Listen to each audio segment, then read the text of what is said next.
Good morning. Welcome to BCB Live. A huge show for you today. We have Dana Moore. We want to make sure that you get ready for some questions if you have them for Dana. Hey, producer, help the folks out a little bit on the kind of questions we're looking for. Mr. Dana Moore is a director of government relations for the Texas Trucking Association. So he helps deal with legislation in our Congress that has to do with trucking. So obviously right now we've seen the vaccine mandate as a big one. We've already gotten some questions typed out from a lot of drivers about the vaccine mandate and just kind of maybe clearing some things up or anything to do with what they plan on lobbying to Congress about this mandate. Yeah, so make sure that you get involved with this. He's been on before, done a great interview before, full of information. Some big things that he's done. Drive safe, Dave. Help us out here. Hey, fascinating stuff, Scott, coming on, and I want to make sure that you have the right questions. He led the charge on making sure that drivers have an opportunity on the weekends to step in front of everybody else and make sure you either get their CDL and get their endorsements or whatever. So I want you to have the questions you need on what's going on, because he's doing a really fantastic job out there lobbying for our industry, right? Making sure that lawmakers understand and get the type of information that we need and get laws passed that we need done. Yes, and a big one is that weekend, right? Going to get that CDL on the weekend. Yes. Boy, that's a nice thing to be able to do. And I think he led the charge. I think that's all. I think he's the guy, and he's the one that we need to appreciate. We need to hear from him exactly what's going on, and I am a big fan of stuff like that, getting done and getting it done, and not only in our government, but making a change and making a difference. All right. The folks at Evil, whatever, the ransomware folks, they are starting to go down. Yeah. They're attacking them. You know, the U.S. has got and captured, I didn't say captured, probably the wrong word, arrested, two people associated with that. One from Poland. Yep. No, was he from Poland? I think he was, yeah. He was arrested in Poland, is where he was arrested at. One of them is a Ukrainian, the other is the Russian. And they got him, and they collected $6.1 million from the Russian guy. Yeah. So they're going after these folks. They're not alone in that either. But the U.S. says this: the Justice Department is sparing no resource to identify and bring to justice anyone, anywhere who targets the United States in a ransomware attack. Yeah, I know. And I saw this, and I saw that they wanted extradition on this individual so that we could prosecute here within the United States. I'm almost inclined to say, hey, give him the same sentence in the Polish prison and let him serve there. I mean, have you spent some time there before? Do you know anything about I that haven't Polish? Actually spent some time there, but I'm pretty sure it's probably a little bit different than our federal prison system here in the United States. So the RE, is it Revel, but it's with a RE. Yeah. Anyway, they had two other folks suspected ransomware. They were also arrested in Romania. Nice. You had Kuwait, and if you go back, has arrested a hacker, and South Korea has arrested 3 since last February.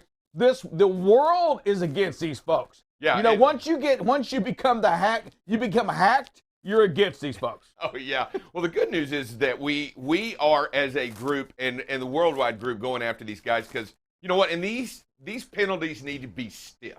They don't need to just get the money back and these penalties need to be stiff, holding these companies and holding these industries. And if people die as a result of these holds, I think they should be held accountable to the deaths of any individuals, especially if they do hospitals or something like that. I really think they need to be held accountable and serve full penalty under the penalty of a law. Yeah, that's it. They're going after him. I think they should get like the Texas Hammer, one of those folks from Texas on them to Ranger. Get it down, just to get them down there. You're going to go after you. We're going to get you. Yeah. But I just think that's what you've got to be serious with these folks, because they come at you hard. Yeah, and Interpol is actively going after these guys, and I really am excited about that Interpol is investigating and working with the FBI and making sure some of these people come to justice. And you know what? We've got to be relentless. The rewards are so great. Many are going to be the lure of the reward of doing this. So we have to make it very, very uncomfortable and very, very detrimental to their livelihood and what it is. And the only way to do that is seek justice and make the penalties equal under the law.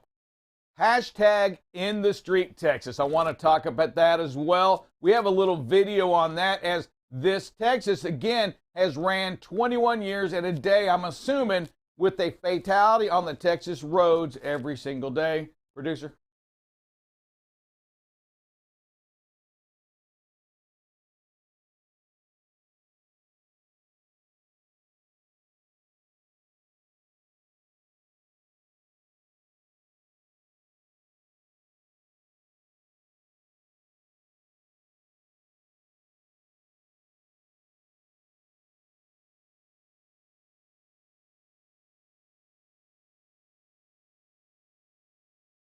And again, in hashtag in the street Texas, that's not just the trucks, right? That's cars. Those are fatalities on roads inside of Texas. And one thing that I do want to make clear, and I think we may talk to Dana a little bit about that as well, is that I do think that we, the CDL holders, we, the professionals, that we've got to lead the charge. We are the examples of how to drive undistracted. And when you're out there in the big truck, I'm going to plead with you again, is you've got to make sure you're focused on the road. We don't want to be part of this. Matter of fact, Drive Safe, we want to do our part to end the streak. A fatality with the children in a car. It's bad. A fatality at any moment is bad. And we've got to make sure that we're looking out for them, because we do know this, and we've seen many messages that came across via email regarding this right now. It's like, my gosh, Sir Rick, Drive Safe Dave, we see them all the time texting, their feet hanging out the window. They're watching TV. We see it every day. And what I'm saying is that we've got to do our part. And if you see that, just be safe. Give them some more space. Expect them to jump in your lane. We just want to protect life. Drive safe. Yeah, you got to do our part in it. And, we continue to talk about it. We've got to hold the guide on. We've got to grab the banner and lead this forward. And the only way to do that is like what Rick said, by example. And what we mean by that is not only go out there and drive safe and do those things, but send the message out, right? If you get a chance, talk about in the street, talk about it in the truck stop, talk about it where you go. I mean, this is an information campaign. It is. More than anything else. And the only way to be successful in this campaign is if everybody understands what it means, what it's going on. And the only way we can do that is by getting the word out. You know how some information, I wish this was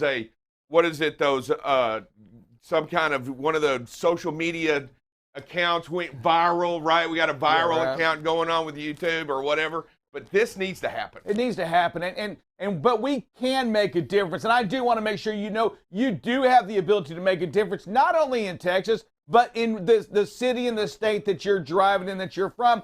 You can talk to your friends, you can talk to your family, talk to your kids, talk to people at church about this, about driving distracted. We know that distracted driving and the DUIs, they play a big part in this. And there's no room for that in our industry, right? There's no room for distracted driving. There's no room for drinking and driving in our industry as well. We've talked about that as well. If you're in the big truck, you can't do that. You can't have alcohol on you in your presence. You can't have it in your truck. Drive safe. Yeah, you can't. Look, there's so many things that what we want to do is, and why we talk about it, what you can, and we want you to create the best habits out there on the road. And we want you to create the best habits not only when you're behind the wheel of the big truck, but we want you to create the best habits when you're behind the wheel of the four-wheeler, when you're behind the wheel of your personal car going to and from the store, and sharing that information to your children, to your grandchildren, to the people in your lives that matter. And I'll tell you a secret, and Sir Rick, everybody's lives matter, right? Everybody matters. And if you believe that in your heart, then you want to share that secret with everybody. Yeah, drive safe. We've got to get to Dana, but before we do that, I want to kind of get this mood switched up just a little bit.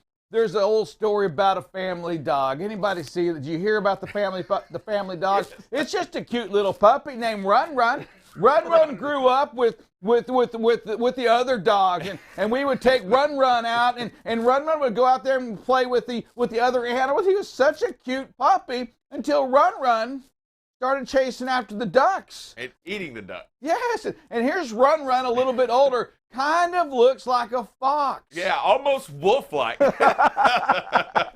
There is nothing dog that says that right there. Look at those pointed ears and that bushy tail. Yeah, so this. When did you not realize that Run Run wasn't a collie? When did you realize? Yeah, so they adopt the dog that they feel's a dog, and it turns out quick that Run Run's a fox, and he's killing the chickens, and he's killing the ducks, and the rat, anything outside he's killing. And you know what's amazing about Run Run, though, the fox that they thought was a dog, is that he felt something was going to happen. The authorities were coming to get him, and he busts out. He leaves. He's a sly fox. That's where they get it from.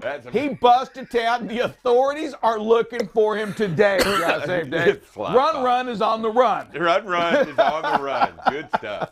Hey, we'll be back in about 60 seconds with Dana Moore. This is BCB Live, and we are the safest station in the nation.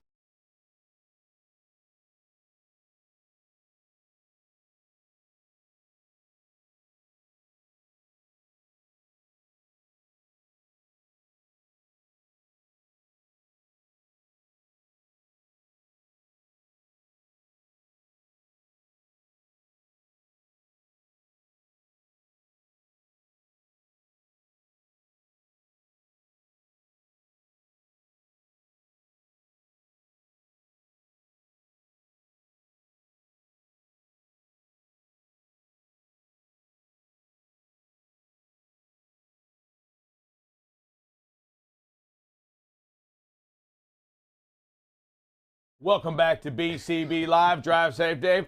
I'm going to say right now that if you can walk around and if you see a little puppy or a dog coming up to you with that shirt on right now, hey, be careful. He's not after, he's going after the ducks. Run. I need to be careful of Run wearing my shirt today. It's like a Run trap. What a perfect day to wear the duck crossing shirt when we share the story of Run. Hey, Drive Safe Dave, we have Dana Moore, the producer. If you want to go ahead and get him on here, we can get, can we call him the great Dana Moore yet, Drive Safe? We can call him the great Dana Moore. Some great things happen with the CDLs. Drivers able to go in on the weekend and get that done. Yeah, talk to us about that, Dana. This is part of you doing this, right? This was kind of something that you helped get together and make happen. Just tell us a little bit about what it is, how it worked, how you did it, and what it is. Sure, gentlemen. And by the way, thank you so much for having me on. I appreciate it. I think this is my second time, and I always enjoy coming on with you guys. A little over a week ago, the Texas Governor Abbott's office reached out to me and asked to have a meeting. And it wasn't just me; there were other stakeholders in there as well about the supply chain. Everybody was looking at what was happening in California. So the governor's office was trying to find something or look for ideas, solutions that they could do immediately. And much of the discussion focused on the ports, but when it got around to the trucking side of it, I made the point that a little over a year ago, we were an estimated 50,000 drivers down nationwide, and now ATA is estimating that it's 80,000 drivers that we're short. And again, I made the point that it's very difficult to get into trucking if you can't get in to get your CDL. There was a story in Channel 5 Dallas, I guess it was about a little over a week ago, where they had pictures of people that were sleeping on the sidewalk outside of a Dallas driver's license office, just on the hopes that they would be able to get in the standby line. Well, I took that story, printed it up, and I gave it to the governor's office. I explained to him, I said, this is what we're seeing in many locations. And I said, what we really need to do, if possible, is open these driver's license offices on Saturday, but specifically for CDL transactions only. And they came back and they agreed to open it last Saturday, this coming Saturday, and the following Saturday. And then we're going to go back and, or they're going to go back and make an evaluation. And like I told the governor's office yesterday, if we have an office that is not receiving anybody that coming in, there's no point in leaving that office open. Let's focus the resources that the state has on the offices where there's a need. So I think we had about 460 drivers come into the office over this last Saturday, and that was only with 48 hours notice. So we're hoping to get the word out. If you need to get your CDL changed or whatever, please go on to the DPS website, go to the online scheduler, and if you select a CDL office, then you will see Saturday appointment times available for you. Awesome, man. And this applies, and just not only in CDL, you can go in and you can get, not just go get a CDL, but make any changes and or upgrades. Like if you needed to get your specific endorsement or take your endorsement test to upgrade your license, correct, at this time? Correct. It will encompass all CDL transactions, and I specifically asked driver's license, will this include written testing as well as skills testing? And she said, yes, it will. That's why they're opening it only the CDL offices so they can offer all services. Nice. Great job. Yeah, very good. And Dana, to your first comment you made about being on here a second time, many people make it one time, and it's usually not our choice, but they just never come back for some reason a second time. So we want to thank you for that. For the streak. You've got a streak going, and we want to continue that streak. Okay. Hey, Dana, talk to us a little bit about the mandate. It came out that, we saw the draft of it on the 4th of November. Then on the 5th, we got the I guess the real thing from the, regarding the mandate and the vaccine. We did a big thing. We did a big story on it on Thursday. We did it again on Friday.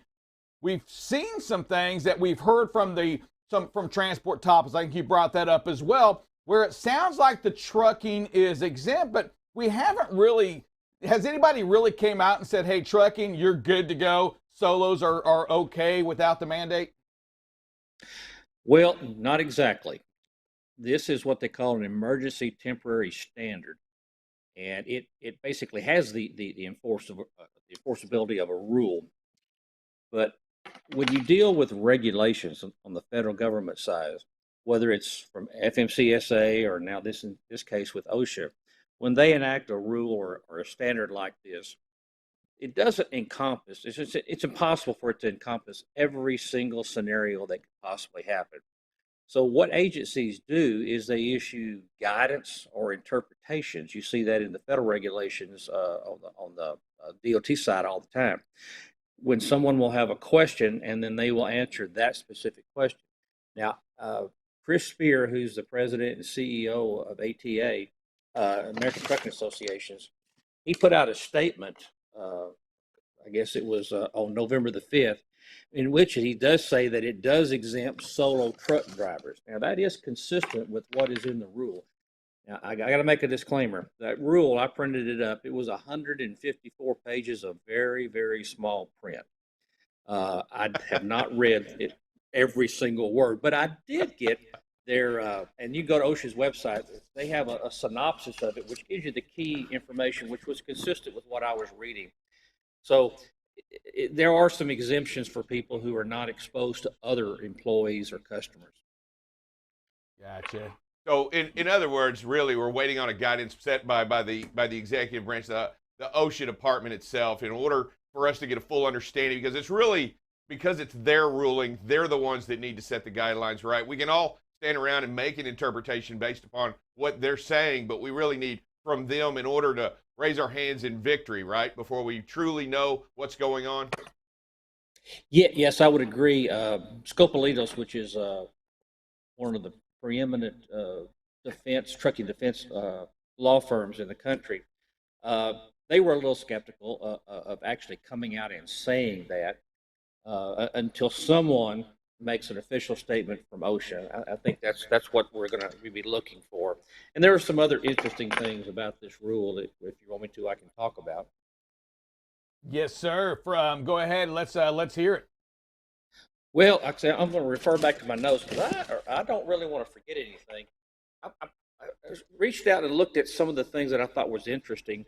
First of all, the standard actually preempts states and local governments from prohibiting anything other than what this rule allows. In fact, it says intends to preempt states and political subdivisions of states from adopting and enforcing work rate requirements relating to these issues except under this plan right here. as we all know, Governor Abbott has issued an executive order, which kind of, in contrast to this particular order. So the courts have, and there's already a stay by the Fifth Circuit on this rule. So I guess we're going to have to wait and see what happens. It's going to play out in the courts for a little while. Another interesting thing was they say that they reserve the right to revise and update this, which leads me to the next point, which has to do with who does it apply to? Well, it applies to all employers who have 100 or more employees. Well, and in the rule they specifically talk about, all right, is this 100 employees at a location or is it company wide? And their answer is it's corporate wide. So if that corporation has 100 or more employees, then this is going to apply to them. And then they talk about, and I want to be very specific about this, the employees who are not subject to the requirements. And I hate to read stuff, but I want to make sure we get it all in. This standard does not apply to employees who do not report to a workplace where other individuals, such as coworkers or customers, are present, employees while they are working from home, or employees who work exclusively outdoors. Now, I already know that there's some questions about what is outdoors.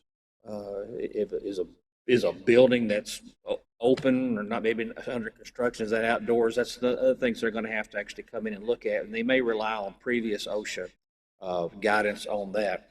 But like I say, ATA has come out and said that it does not apply to solo truck drivers, which would be consistent with someone who is not reporting to a location where there are customers or other employees. And then we talk about when does it take effect. Well, essentially, it's going to be 60 days from the time the order came out, which was November 4th, so it'll be January the 4th. That's what it's going to be. So the companies in the meantime, are going to have to get their plans together because they have to do some things specifically for the employees, and I'll go into that as well. Employees have an option. They can either do the vaccines, or they can undergo weekly testing. And also, those employees who undergo the testing in lieu of the vaccination are going to have to wear face masks, essentially. So, going back in here, what does an employer have to do? Well, first of all, they are required by OSHA rule now to determine the vaccination status of each employee. They've got to get the acceptable proof of the vaccination, and then they got to maintain the records on this. Interesting, they also have to allow the employee reasonable time, and they say reasonable time is up to 4 hours of paid time to receive the vaccination, reasonable time and paid sick leave to recover from side effects experienced by each dose. And I remember when I had my second dose, for about a half a day, I felt like a truck had hit me. But then it passed, and no problems after that. So the companies have to provide some guidance to the employees as well. For example, they have to give information about the standard or the rule as we have it right now, and the workplace policies and standards. They have to provide each employee with a CDC document, which is entitled Key Things to Know About COVID-19 Vaccines. They have to provide information about protections against retaliation and discrimination, and enforcement about laws that provide for criminal penalties for supplying false statements or documents. For example, getting a false vaccination card and presenting that. So the companies have some work to do on this as well. And hey, I know we have some questions for you. Hey, producer, give us a couple here. Sure thing. So the first one comes up, and it is so team drivers are not exempt from this, correct? So if I am married to my spouse in the truck, would we be able to find a way to be exempt from this ruling? At this time, I would say no, because based on what Chris Spirit put out from his conversation with the Secretary of Labor, that would not be a solo truck driver. All right, thank you. And this next one is a little bit off of the vaccine topic, what was asked a little while ago by Brian Winsauer. So, from a regulatory standpoint, how do you see the advent of autonomous trucks impacting current regulations? And will we see a new trade association arise, as it seems that currently OOIDA and ATA in their current form probably won't jump on the autonomous bandwagon? That's a very, very good question, of which I do not have an absolute answer for. I suspect we will see a trade organization that'll pop up. Now, it could possibly be part of OOIDA, or it could be, or ATA could have a association that's part of ATA that does that. There are so many questions to ask about autonomous driving. I sit in on a webinar from one company that recently that is running trucks from Dallas to Houston. And because they have a driver that's behind the wheel to take over if necessary. And then they showed us some of the technology. And to be honest with you, technology is very, very impressive. Questions came up about, okay, what if there's a crash? What if you get rerouted? So I'm assuming what they basically said was, if the truck gets into a situation where it doesn't really know what to do, it'll pull over and stop. And then someone will have to go out there, I guess, and take over or whatever, or let it sit out the situation. But there's a lot of questions to be answered on that, folks. For example, I came out of enforcement, and first thing I thought was, well, how do you stop one of these trucks? Is it going to recognize those red lights behind it? Who are you going to talk to? Of course, there is an electronic inspection to some degree that's being done. They're wanting to enforce that. To enhance that, where data is transmitted from the truck to an inspection site. That's already being done in some ways right now. But there's a number of things that are going to transpire in time. Folks, I don't know the answer to all those questions yet. Producer, you got another one? Yes, sir. We got Edward Lester on the line as well. What do you got for us Morning, today, Edward. sir? Hey, good morning, gentlemen. How y'all doing? What's going on, Ed? Very good. Hey, all right. My question is to the young man that we've got as a special guest, and welcome to BCB again. If you've been with us, my question is: if you've had the vaccine, are you required to take a a test to see if you're positive? And if so, who's required to pay for that? Well, I'll tell you what the rule addresses. The testing is only required under the rule for those drivers or employees, should I say, that choose not to be vaccinated. Of course, if you've been vaccinated, they give you a little card that shows your first dose, your second dose, if you're taking Moderna and Pfizer, and if it's a single dose, if you went Johnson and Johnson. The rule also addresses some issues about what a company must do. For example, they have to provide notice. An employee does when they are diagnosed with COVID. So employees are required to do that, and then the company has to remove that person from the workplace. And the other thing had to do with when they're not fully vaccinated, they're all restricted to only outdoor working and solo working, basically. But as far as your questions, if a vaccinated person comes down with it, the rule does not address that. Gotcha. And that'll, thank you. I think we talked about that. Hey, Edward, great question. Hey, great questions on all these, Dana. We love when you're on the show. You bring a lot of information to us.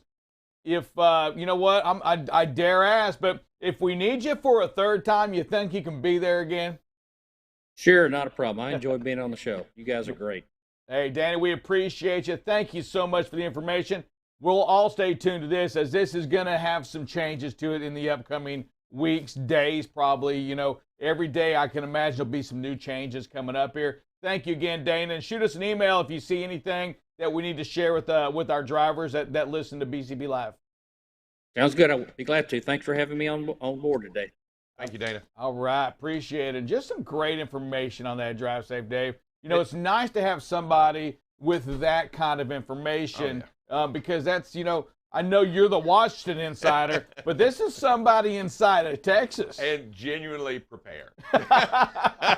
Notice he was prepared. You know what? I did see that. And when he didn't quite have that answer, he didn't make it up. We just go to Oh, no, we can't go there. We got to make sure we're fully able to answer any question that you may have. However, that answer fits. You know, what's exciting is not only that, it gives us the information that we know now. And I mean, in all honesty, we know we want what we want in this industry, but their guidelines are not quite there yet. Yes, We have some interpretations, even by the Labor Secretary himself, and we're really waiting for OSHA itself to make the mandate because they're the ones that hold the power in this, and they're the part of the executive branch that we really need to hear from. Yes, and we will hear from Drive Safe Dave right now with that phrase that pays. Drive Safe Dave, give it to us. All right. It is. Leave space. It's not a race. One more time. Leave space. It's not a race. This is BCB Live. We are the safest station in the nation. We'll have Buckle Up Bob next in 60 seconds.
We good? All right. Sorry, everybody. But again, we got to slow down on the 20 eastbound. And we had an accident this morning on 35E. I believe it was somewhere right here around the 67 merger. You can see they still got some backup there as well. And the loop looks pretty good, but you got some slowdowns on the eastern side of the loop. Western side looks pretty good. And then again, down here by Duncanville, you're going to have some issues as well on 20 this morning in the DFW area. Fort Worth, typical. The 35W going through is always a backup right here at the interchanges and mergers. It is always there with some construction and heavy traffic. So be patient. Stay in your lanes if you can, folks. Sometimes that area doesn't allow you to stay in your lane because lanes end and other ones reappear and you must get over. Kansas City looks pretty good. A little bit more congested than normal. Olathe coming out of Kansas City. Looks like there might be an accident. Got about a 20-minute slowdown there by Olathe, Kansas. And then just a little bit of stop and go. A little section here on 49 that you may run into some trouble as well. But all in all, not too bad if you're in the Kansas City area this morning. As we get into Chicago, Chicago's looked pretty good for a while, but this morning a little bit back to normal. But the loops look pretty good. Again, Bolingbrook always been an issue. It hasn't been for a while, but this morning it's back to normal. Again, up here by Warrenville, coming into the downtown area on 88, you can expect some delays as well. And also down here at Joliet, just south of there on 80, you can expect some delays. Coming in From the Indiana side, not too bad on Highway 80 and 90. And the loops, as I said, look pretty good for your commute this morning in Chicago. Philly looks really bad this morning. Again, typical. I've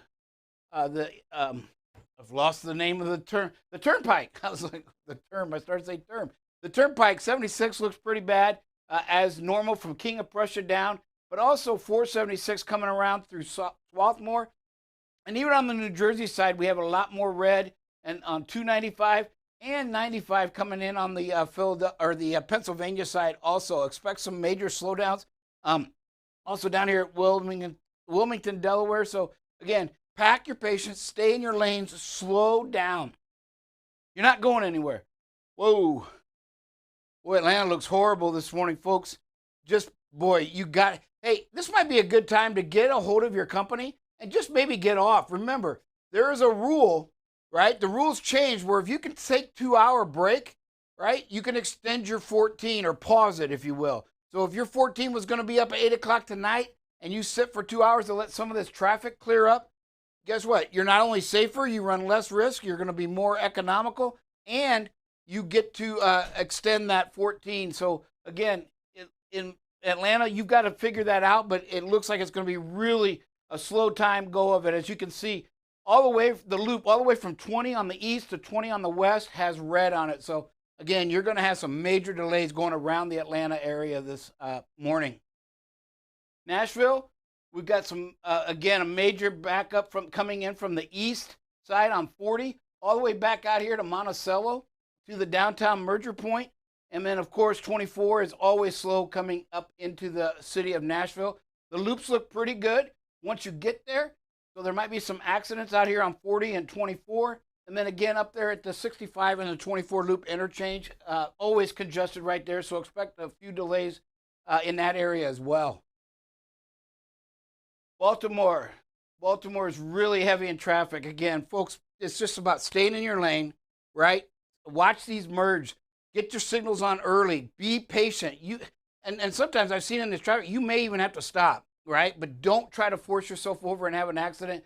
It is what it is. But you can see all the way from Parkville, all the way around to the western side of Baltimore, you've got some delays. And again, 95 coming down into the D.C. area, as well as 295 coming out or coming into the D.C. area as well. Washington, D.C., the loop looks really congested almost all the way around. Just a little section over here on the western side and small section here down by Alexandria on 495 loop. So again, looks like we got a lot of traffic out there this morning. Let's pack our patience, stay in our lane, slow it down, and increase that space. Double it if you have to. Yes, people are going to take it up, but when you slow down, you're not going to hit them, and everybody gets to work safely eventually. As we go into our weather, not a whole lot to speak of. We'll show you the current. It's just out in the northwest a little bit. You can see it's a system where you got some rain this morning out there scattered around, not any major storms, and again in the Detroit area as well. Our winds, not expected to hit. A little bit comes in this morning up here in the northwest in that 40 to 45 mile range, but it's going to be very spotty. It kind of dies down as you see a little bit at weekends already by 2 p.m. And then again, Wednesday is the big day here where it starts to get a bigger area, but again, you're in the mid-30s in the most places. Our rain and thunder, we got a little snowfall in the upper mountains area, the upper elevations. Again, all the temperatures overnight in these areas drop just a little bit below freezing, but by 8 or 9 in the morning, they are expected to be above freezing. So there shouldn't be a major issue. You just got to maybe wait it out and start your day a little bit later after it melts. Hey, we're going to take a quick break and be right back with some safety.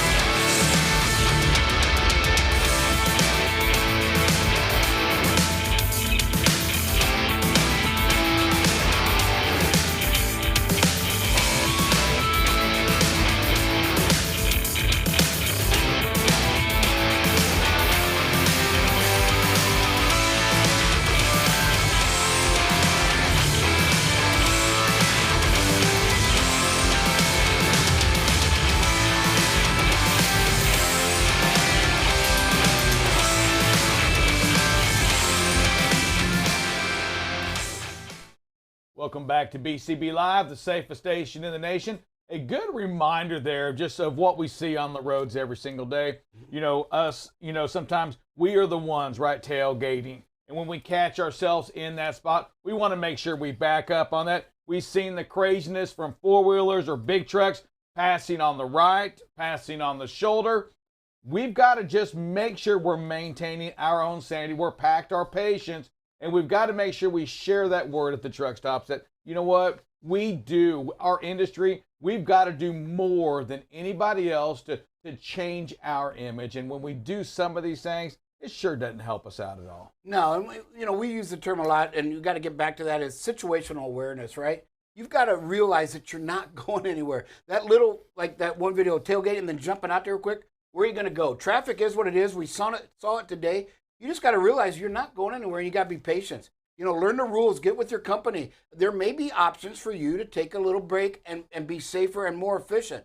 If it's going to take you 3 hours to get through a city area, through the loop, sit out a couple hours, and maybe you go through that loop in an hour, and you really didn't lose the 3. You only lost 1 or so hours there, and you become more efficient, and your fuel economy, and you don't have as many options to have an accident. So that's stuff you've got to decide and plan. But the main thing is know the situation, and we're going to see a few videos a little bit later about that situational awareness. Hey, we've been talking this week about the 14-hour pause, and it also kind of overlaps into the split sleeper. And what I mean by that is when you pause that 2 hours, it now gives you, not only gives you the options, but every driver needs options. All of you talk about you wanted to have the options to be able to take your break when you wanted, when you're tired. This also helps you because when you pause at 14, you also have the option of splitting your sleeper. So again, it kind of overlaps, and you just got to know some of the basic rules and get with your safety department and ask, right? If you think you can do something, always ask so that you have that plan before you lay down. And one of those is you just got to know the minimums. The minimums are 2 and 7 for a split. So again, that doesn't add up to be 10, but the minimum has to be reached first. So if you're 2.5, you've reached the minimum. That just means the other big one has to be 7.5, right? It has to be the balance to equal 10. So the 3 minimums you must reach, 2, 7, and 10 total. That's to split your sleeper. And again, when you split the sleeper, you can take either break first. So the good news is, like, if you're stuck at a customer and you've been sitting there for 1 hour and 55 minutes, that does not have to be in the sleeper berth. That can be off duty. So just know that, so that if you sit there another 5 minutes, you have 2 options later for you in the day if you need it. You have the option to pause your 14. Maybe you only need an extra 30 minutes to get home or to get back to that safe terminal, right? So you don't need to split your sleeper. Or maybe you can split your sleeper, get started earlier, and get home a little bit earlier. But you get all those options. It's nice to have in your back pocket. So you just got to understand them. Remember, the minimums, 2, 7, and 10. That allows you to pause your 14 and also use the split sleeper if you need to. Again, you don't have to really understand it. Just get with your safety department. As long as you know the minimums, I think that's the most critical thing to understand, Drive Safe, is know the minimums so that you can use them if you get close. I've had drivers where they've come to me and they said they were frustrated because they had to take another 10-hour break, right? And we look at their logs and they sat at a customer for 1 hour and 55 minutes. Had they sat there for another 5 minutes, they'd have made it home without any issues. Yeah, and we talk about, these new rule changes. They've created a very advantageous environment for the driver to take in regard to how they utilize their hours. And I'll tell you, a couple of things here that we can do and practice to make sure that we take full advantage of all these opportunities is ensure that when you do stop and you do, make sure you get off the clock, right? Don't wait. Don't sit there on duty for an extended period of time and burn up any of the hours that are very important to you. Make sure that you go through the processes and the habit of reaching over and ensuring that you're off of the clock. And pre-plan your trip, no matter when and what you do. Even if you've been at a customer's for an extended period of time or whatever it is you're doing, make sure you understand the amount of time that you're there. Now, if you're only there 55 minutes and you're ready to go, I get it, right?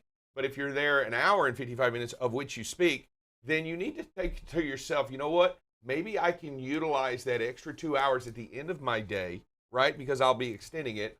Or I may take full advantage of 8 hours in the sleeper and still get all my hours back. So there are opportunities as you utilize your clock. And I think it's very important that guys and gals practice this behavior. Practice on your clock. Do the things that get you involved in utilizing your clock. You know, it might be out of your comfort zone a little bit, but I'll tell you, it is tools in there. And I want you to make sure that when you reach in there, you grab the right tool, and you also have the opportunity to grab a tool that fits the situation in which you need. And to do that, I do want you to understand what's going on, and I do want you to get involved in the clock. Yeah, one of the biggest things I've found is I talked to a driver just yesterday about a violation he had. And he was saying, well, I wanted to get home, planning this. I said, I understand that, and you can always work that out with your DM, but I'm looking at your log. Had you sat for 5 more minutes, that would have been a non-issue. You'd have got home in plenty of time, and he just came up 5 minutes short. But he even said, he goes, well, I just didn't think it was important to learn it. I said, but now it is. And I said, we've tried to keep reaching out to drivers. So I want to encourage each and every one of you. Talk to your fellow drivers out there. Learn the rules, right? Just understand, like I said, if you know the minimums, then all you got to do is call in and ask. Yeah, you know, if you're driving for BCB, call in and ask me or our other safety director, Dale Kellen.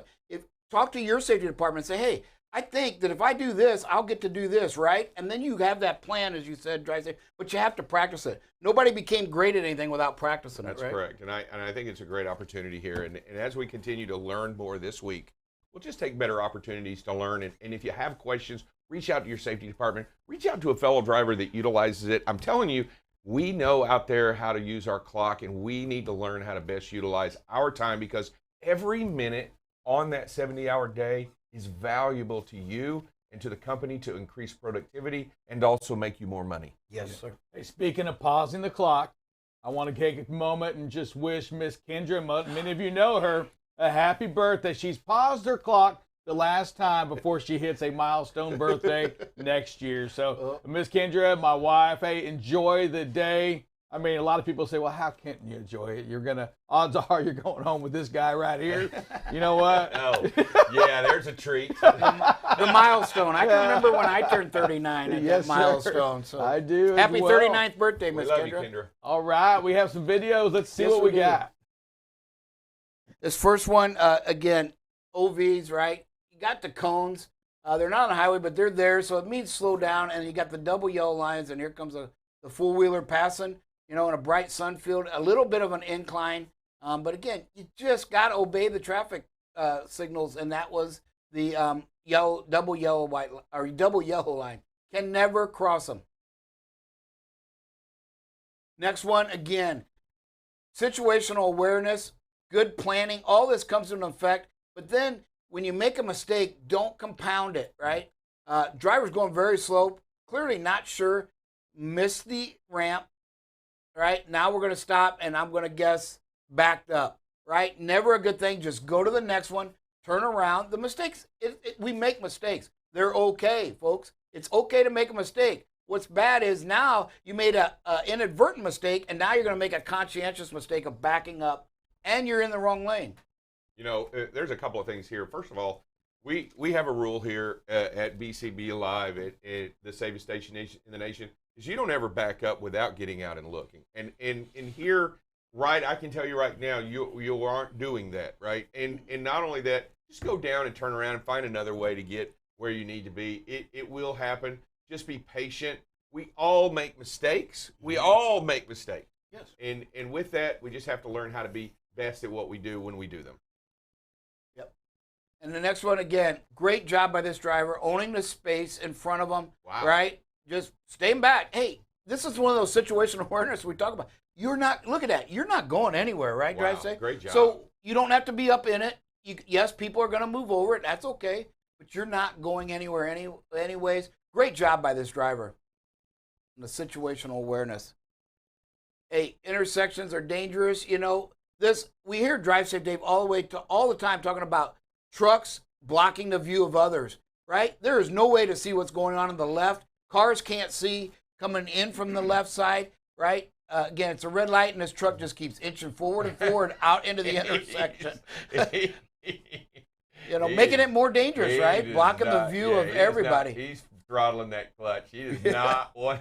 He's trying to, well, we talk a lot about trying to time the light, right? And then somebody's going to come along and run the red light, and the truck's going to get he hit. does not want to put his foot on the brake.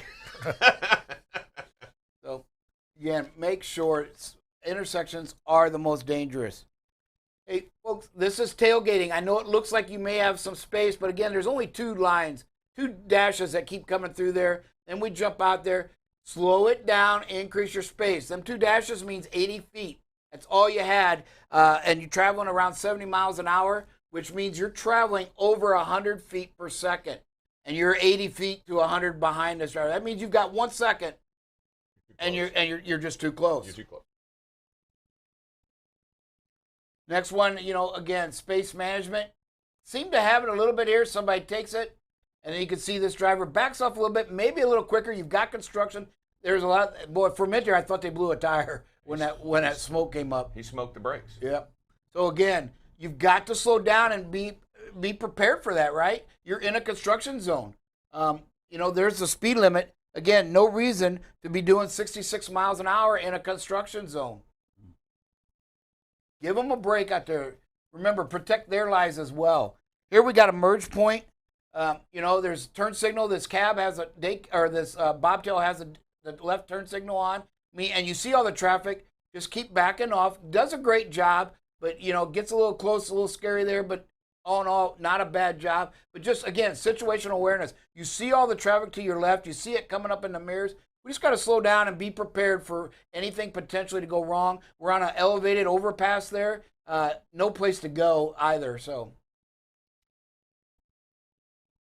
all right. Oh, that was the last one. Sorry about that. No, those are some great videos there, and we saw the intersection again, and we'll continue to speak on that for the 4-wheelers, for the big trucks. Listen, the intersections are so dangerous, and when we saw that truck inching out, I mean, it got to the point where he was blocking that other lane, right? and we've got to be aware of that. And somebody was obviously aware they hit that emergency button so we could see that side of it.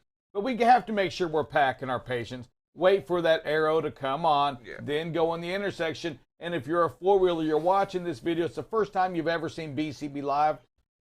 Drive Safe Dave said it, and when you're parked next to the big truck, you just can't see. Yeah, no, and if you look at that video again, and I'll tell you what's really surprising is you've got a truck on your right and a truck on your left, and there's something that crosses the intersection right here. I mean, how important is it that we take full conscientious effort in understanding what's going on? Here we are. Hey, pause it when that school bus gets in the middle for me, producer. Here. When we get over here to what I want us to see at this point right here, when we get this thing pausing here, is that if you're that car that's in the middle lane right now, Drive Safe Dave, just look at it right now. If that light turns green right now, and if you just blindly go, you don't know what's to your left. You don't know you don't know if there's a car running that red light, running that yellow light, whatever that is, and you're done. You're going to get hit in that intersection. That's the part that you just have to recognize your situation in a 4-wheeler that says, I'm next to a big truck that I can't see over. I'm next to another truck to my right that I can't see over or through as well. Yep. I now have to wait it out. I've got to wait until he is in the intersection, right? Which he looks like he already is, until he's all the way into the intersection. So I know that light, when it turns green, I can safely go. I tell that to my kids. I may tell you, when you get into that intersection, if you think just because the light's green, you've got the right to go, well, you may, but you may also get hit. Yeah, absolutely. You want to be able to make sure that you look both ways before you enter the intersection whenever you can, because, ultimately, people run red lights. They get distracted. They do things, and you want to be prepared. So you've got to make sure that you pay attention to what's going on. What you got, Dylan? Yeah, we got Bob Bumpus on the line. What do you got for us, sir? What's going on, Bob? Good morning. Good morning, Bobbert. How about you, Bob? And I know the school bus is a great symbol of what we're talking about. How many lives can be impacted right then and there in an intersection, because we're talking about more than one, right, or more people than it's in a car. We're talking about a bus full of children. But it doesn't matter. All life is important, and it can be a car, it can be another truck, it can be anything. That just shows as a great symbol of how important it is that you have to pay attention in the intersections, because it doesn't take long, right? It doesn't take long to change everything that's going on. And as we watch the videos, it's very important that we realize our environment is deadly that we work in. It is dangerous. It is constantly changing and evolving into another dangerous moment. And how you react in those dangerous moments and what you do to set up yourself for success is very important. And we have to continue to try. If we want to end the streak, we have to try to remember that every moment is dangerous. Every second out there is a deadly moment. We watch these videos, and these big trucks are doing 70 miles an hour, okay? And we've got trucks passing on the left in a non-passing zone. We've got four-wheelers coming across 3 lanes of traffic. Every moment out there is a deadly moment if we don't take the precautions necessary and do everything we can to make it safe for everybody around us. Yeah, it's a war out there for most people. Because you stop and think, you brought up, was it 3,500 deaths in just the state of Texas alone on the highways? That's more than dies in a non-war event, right? The military doesn't lose 3,500 a year in the dangerous job that they do around the country. Yet here, just in Texas, we lose more than, and you times that by 50 states.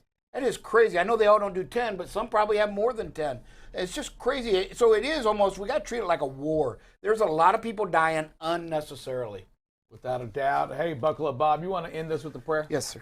Dear Heavenly Father, Lord, we come to you today and we ask for the wisdom to battle this war, Lord, out there on the highways, that we become the safest people in the world out there. And all it takes is just some slowing down and increasing our space, Lord. Let us use that wisdom, the wisdom you've granted us, for each and every situation out there. Lord, we ask that, again, we lift up our brother Larry Graham to you, that he continues to get the strength needed from you to deal with the disease each and every day. Lord, bless our drivers out there. It's a tough job. It is one of the most dangerous in the world out there.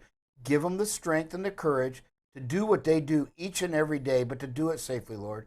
It's in your Son's name we pray these things. Amen. And God bless Kendra Larkin. Amen. We'll see you this afternoon on BCB Live, the safest station in the nation.